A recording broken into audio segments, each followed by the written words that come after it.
पाकिस्तान एक बार फिर अपनी ही हरकतों से इंटरनेशनल मजाक का केंद्र बन गया है। इस बार वजह बने हैं सिंध प्रांत के शिक्षा मंत्री सरदार अली शाह, जिन्होंने संसद के भीतर ऐसा बयान दे दिया कि पूरे पाकिस्तान में उनकी थू-थू होने लगी।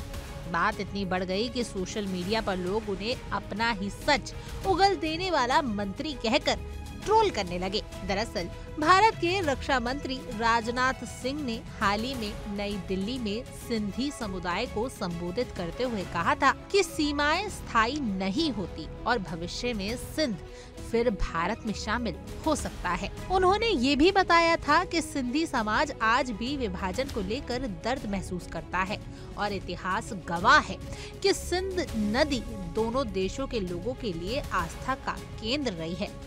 यहीं से पाकिस्तान की राजनीति में हलचल मच गई। राजनाथ सिंह के बयान का जवाब देने के चक्कर में सरदार अली शाह ऐसा उलझे कि अपनी ही सरकार की किरकिरी करा बैठे। संसद में उन्होंने कहा कि ऋग्वेद के अनुसार सिंध भारत का हिस्सा है और सिंधु सभ्यता में इस क्षेत्र का स्पष्ट जिक्र है। उन्होंने आगे ये तक कह दिया कि भारत को इंडिया नाम अंग्रेजों ने दिया था, उनसे पहले ये पूरा इलाका सिंधु कहलाता था। यानी सीधे सीधे ये मान लिया कि आज का पाकिस्तान भी कभी भारत का हिस्सा ही हुआ करता था। उनके इस बयान के बाद पाकिस्तान में हंगामा मच गया। विपक्ष ने सरकार पर तंज कसा कि हमें इतिहास पढ़ाने वाले मंत्री खुद इतिहास नहीं जानते।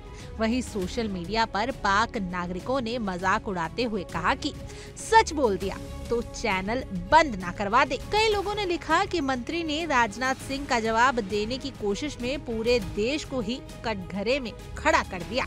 पाकिस्तान में पहली बार नहीं है जब कोई नेता बिना सोचे समझे बयान दे बैठा हो। वहाँ के नेताओं की आदत बन चुकी है कि भारत विरोध के जोश में वे खुद को ही झूठा साबित कर देते हैं और इस बार भी वही हुआ। पलटवार इतना कमजोर कि खुद पाकिस्तान की पोल खुल गई। राजनाथ सिंह के बयान का पाकिस्तान में असर इसलिए भी ज्यादा रहा क्योंकि सिंधु नदी और सिंध क्षेत्र का हिस्सा दोनों देशों के बीच गहरी संस्कृति संबंधों की याद दिलाता है। कहीं इतिहासकारों का मत है कि सिंधी हिंदू और मुसलमानों दोनों ही सिंधी नदी को पवित्र मानते हैं। यहाँ तक कि सिंध के मुसलमान भी सिंधु के पानी को मक्का के आबे जमजम से कम पवित्र नहीं मानते। इसी सांस्कृतिक जुड़ाव को लेकर विवाद बढ़ा और सरदार अली शाह के बयान ने आग में घी डाल दिया। पाकिस्तान का राजनीतिक तंत्र वैसे ही गहरे संकट में है। आर्थिक बदहाली, राजनीतिक अस्थिरता और नेताओं की अनगिनत बयानबाजियां उससे पहले ही दुनिया में मजाक बन चुका है।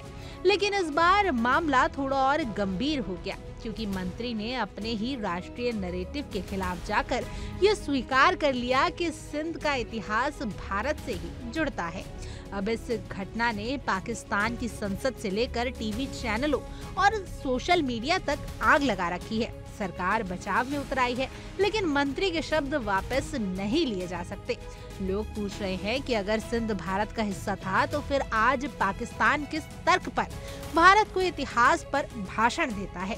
भारत में इस विवाद को लेकर हल्की मुस्कान के साथ इसे पाकिस्तान की एक और फिसलन माना जा रहा है, लेकिन पाकिस्तान में ये बयान राष्ट्रीय शर्म का विषय बन चुका है। एक तरफ फिर साबित हो गया है कि भारत को नीचा दिखाने की कोशिश में पाकिस्तान खुद ही दुनिया के सामने गिरता जा रहा है। बहरहाल आपकी इस खबर पर क्या कुछ राय है, आप हमें कमेंट करें और जरूर बताएं। और ऐसी और तमाम देश और दुनिया की खबरों के लिए आप इंडिया डेली को सब्सक्राइब कर लीजिए।